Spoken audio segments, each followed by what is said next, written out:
Hello everyone, today we will be looking at the section on L'Hopital's rule. So to start off our discussion, we'll look at the case whereby we wanted to determine what the limit of ln x over x minus 1 is as x tends towards 1.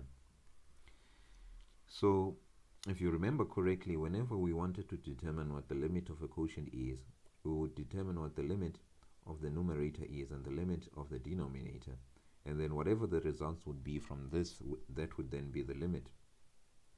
So if you take a look here on the side, we've made a sketch available for ln x and for x minus 1. So if we want to see the behavior of these graphs as they turn towards 1, we see that as ln x tends towards 1, then y tends towards 0. Likewise for x minus 1, as x goes towards 1, the graph then goes to 0. So now we have a case of 0 over 0. So whenever we have such a case whereby the limit is 0 over 0, we say that the limit is undefined, meaning that this limit may or it may not exist. So then this form of limit is called an indeterminate form of type 0 over 0. Now let's look at the second case now, whereby we wanted to determine what the limit of ln x over x minus 1 as x tends towards infinity. We see then, if we try and look at these graphs once again, as we go towards infinity for ln x, we see that ln x also goes towards infinity. And if we try to look at again what happens to x minus 1 as x tends towards infinity, we see also the value of y goes towards infinity.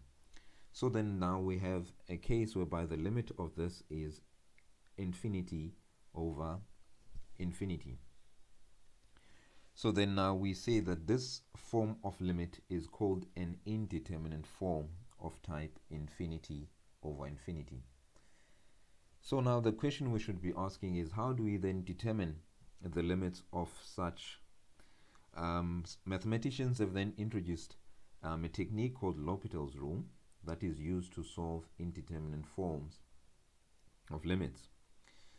So what the L'Hopital's rule says is that if we want to determine then the limit of f of x over g of x as x tends towards a, and we see that f and g are differentiable, both of them, then, and also while trying to determine what this limit is, we get a case of 0 over 0 or a case of infinity over infinity, then how we would determine such a limit, it would then be equal to the limit of the derivatives. In the next video, we will demonstrate the meaning of this.